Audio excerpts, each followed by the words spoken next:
Hi అండి. ఈరోజు రాగి జావ చేయబోతున్నానండి. ఎప్పుడు పిండి మరపట్టించుకుని లేదా పిండి తెచ్చుకొని చేసుకుంటాం కదా! ఈసారి అలా కాకుండా డైరెక్ట్‌గా రాగులతో చేస్తాను. చాలా టేస్టీగా ఉంటుంది. రెట్టింపు రుచితో రుచి అదిరిపోతుందండి. తాగని వాళ్ళు కూడా చాలా ఇష్టంగా తాగుతారు. అదెలా చేయాలో ఇప్పుడు చూపిస్తా. ఇదిగో చూడండి, రాత్రే వీటిని శుభ్రంగా 4, 5 సార్లు కడుక్కొని మరికొన్ని నీళ్లు పోసుకొని ఫ్రిడ్జ్లో పెట్టుకున్నాను. ఎందుకంటే రాగులు పులవకుండా ఉండడం కోసం ఫ్రిడ్జ్లో పెట్టుకున్నాను. ఇప్పుడు వీటిని మెత్తగా మిక్సీ పట్టుకుంటాను. మిక్సీ పట్టుకుని చేసినటువంటి రాగి జావ రాగి పిండితో చేసిన దానికన్నా చాలా టేస్టీగా ఉంటుంది. మనం ఎప్పుడు పట్టించిన రాగి పిండితో చేస్తాం కదా, ఏ చిరుధాన్యం జావ అయినా సరే ఈ విధంగా నానబెట్టుకుని రాత్రిపూట ఉదయం ఈ మిక్సీ పట్టుకొని జావ చేసుకుంటే టేస్ట్ చాలా డబల్ ఉంటుంది. పిండితో చేసిన దానికన్నా చాలా బాగుంటుంది. ఇప్పుడు వీటిని ఈ నీళ్ళు వంపేసి మళ్ళీ ఈ వాటర్ వంపేసి కొత్త వాటర్తో ఒకసారి కడిగి ఇంకా వీటిని మిక్సీ పట్టుకొని ఎలా చేయాలో చూపిస్తాను. చూసారా, మిక్సీ పట్టుకున్నాను. ఇదిగో ఇలాగా పాలలాగా చక్కగా వస్తుంది మిక్సీ పట్టుకున్నటువంటి రాగిపిండి. ఇదైతే డబల్ టేస్ట్ ఉంటుందండి, చాలా రుచిగా ఉంటుంది. రాగి జావ తాగడానికి ఇష్టపడని వాళ్ళు కూడా చక్కగా తాగుతారు. ఇందులో మజ్జిగ పోసుకొని కూడా తాగొచ్చు దీంతో చేసినటువంటి జావతో. లేదు మాకు మజ్జిగ ఇష్టం లేదు అంటే పాలు పోసుకొని కొద్దిగా బెల్లం, రుచి కోసం కొద్దిగా బెల్లం వేసుకొని తాగడం వల్ల ఐరన్ వస్తుంది. బ్లడ్ తక్కువగా ఉన్న వాళ్ళకి బ్లడ్ ఇంప్రూవ్మెంట్ కూడా అవుతుంది. చూడండి చక్కగా ఎంత బాగా వచ్చిందో. ఈ విధంగా కొంచెం ఇలాగా రవ్వగా ఉంది కదా పై పొట్టు, ఈ పొట్టు కూడా జావ తాగేటప్పుడు పంటికి తగులుతూ చాలా టేస్టీగా ఉంటుంది నాలుక మీద. ఏ చిరుధాన్యం జావ అయినా సరే ఈ విధంగా మిక్సీ పట్టుకుని చేసుకుని తాగుతూ ఉంటే చాలా బాగుంటుంది. కాకపోతే ఉదయం మళ్ళీ ఇది నానబెట్టింది మిక్సీ పట్టి చేసుకోవడం కొంచెం పని అవుతుంది. పని అని అనుకోకుండా ఈ విధంగా చేసుకొని తాగడం చాలా బాగుంటుందండి, టేస్టీగా. ఏది చేసినా తినడానికే కదా, కొంచెం ఓపిక తెచ్చుకొని టేస్టీగా తాగితే బాగుంటుంది. చిన్నపిల్లలు కూడా చాలా ఇష్టంగా తాగుతారు ఈ విధంగా చేసిస్తే. అందుకని నేను ఇలా చేస్తూ ఉంటాను. మిక్సీ పట్టుకునే లోపు వాటర్ కూడా పెట్టుకున్నాను. నేను మట్టి పాత్రలో చేసుకుంటానండి రాగి జావే కాదు అన్నం కూడా ఇందులోనే వండుకుంటూ ఉంటాను. వాటర్ మరుగుతున్నప్పుడు మిక్సీ పట్టుకున్నటువంటి ఈ రాగి పిండిని అందులో వేసుకుంటాను. వాటర్ మరుగుతుంది. ఇప్పుడు ఈ పిండిని వేసేస్తాను.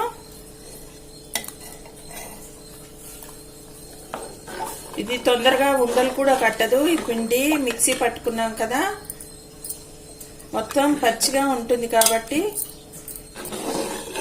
పిండి వేసుకున్న తర్వాత ఈ విధంగా కలుపుతూ ఉండాలి ఆపకుండా, చక్కగా గంజిలాగా వచ్చేలాగా. ఇది చాలా తొందరగా అవుతుంది. జావ కూడా చాలా ఫాస్ట్గా ఉడికిపోతుంది. చూడ్డానికి కూడా ఆ జావ కన్నా ఈ జావ చాలా బాగుంటుంది. చూడండి ఉడికిపోయింది అప్పుడే. చూసారా, అయిపోయినట్టే, చాలా ఫాస్ట్గా అయిపోయింది కదా. ఇందులో ఉడికేటప్పుడు ఉప్పు లాంటిది ఏం వేయట్లేదండి. పాలు కావాలనుకున్న వాళ్ళు పాలు పోసుకుంటారు, మజ్జిగ ఇష్టపడే వాళ్ళు మజ్జిగ వేసుకుంటారు. ఉప్పు వేయకుండా ఉడికించటం వల్ల ఎవరికి కావాల్సింది వాళ్ళు పోసుకొని తాగొచ్చు. అందుకోసమని నేను ముందుగా ఉప్పు వేయలేదు.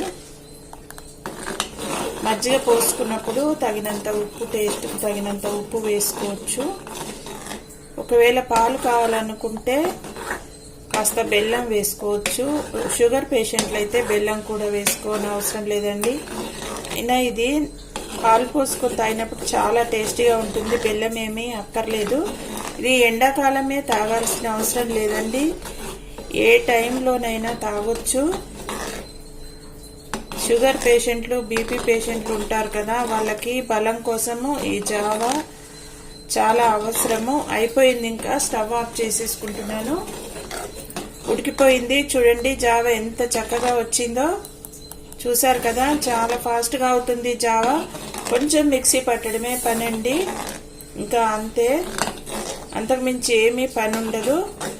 ఇంక ఇప్పుడు ఇది అయిపోయింది కదా, ఇందులోకి పోసుకుంటాను జావని. ఇప్పుడు బ్రేక్ఫాస్ట్ బదులుగా డిన్నర్ టైంలో కూడా ఈ జావ తాగొచ్చు. ఆకలి అస్సలు వేయదు, చాలా టేస్టీగా ఉంటుంది.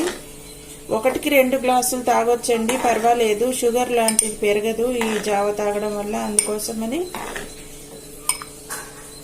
ఎక్కువ తాగినా పర్వాలేదు. వేరే బ్రేక్ఫాస్ట్ అయితే చాలా తక్కువ క్వాంటిటీ తీసుకుంటాం కదా, ఊరికే ఆకలి వేస్తుంది. ఈ జావ తాగినప్పుడు ఎక్కువ ఆకలి ఏం వేయదు, పైగా శరీరానికి శక్తి వస్తుంది. ఈ ఎండాకాలం షుగర్ పేషెంట్లకి చాలా నీరసంగా ఉంటుందండి. ఈ జావ తాగినందువల్ల నీరసం అనేది అస్సలు ఉండదు. చూడండి, మజ్జిగ చేసుకోవాలి. ఈ విధంగా మజ్జిగ చిలుక్కున్న మజ్జిగనే వేసుకోవాలండి, అప్పుడే బాగుంటుంది. పెరుగు లాంటిది వేసుకుంటే పలుకులు పలుకులుగా ఉండి అంత టేస్టీగా ఉండదు. మజ్జిగ అయితే ఈ జావలో చక్కగా కలిసిపోతుంది, టేస్టీగా ఉంటుంది. కొంచెం సరిపోతుంది మజ్జిగ కూడా, చాలా ఎక్కువ వేయక్కర్లేదు. పచ్చిమిర్చి, ఉల్లిపాయ కట్ చేసి పెట్టుకున్నవి వేసుకుంటున్నాను. ఇవి సన్నగా కట్ చేసి వేసుకోవాలి. పుదీనా ఆకులు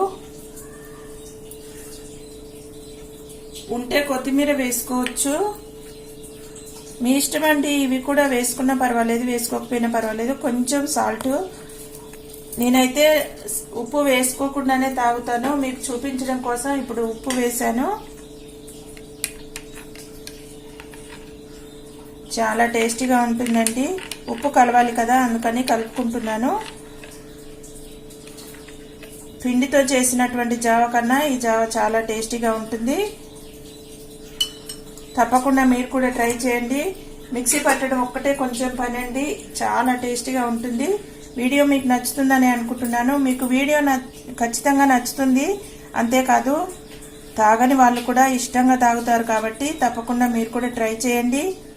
చూసారు కదా రాగి జావ ఎలా చేశానో, మీరు కూడా ఇలాగే ట్రై చేయండి. టేస్టీగా ఉంటుంది, చాలా బాగుంటుంది. తప్పకుండా ట్రై చేసి తాగండి. ఎలా ఉందో నాకు కమెంట్ బాక్స్ లో చెప్పండి. వీడియో నచ్చితే లైక్ చేయండి, షేర్ చేయండి, సబ్స్క్రైబ్ చేయండి.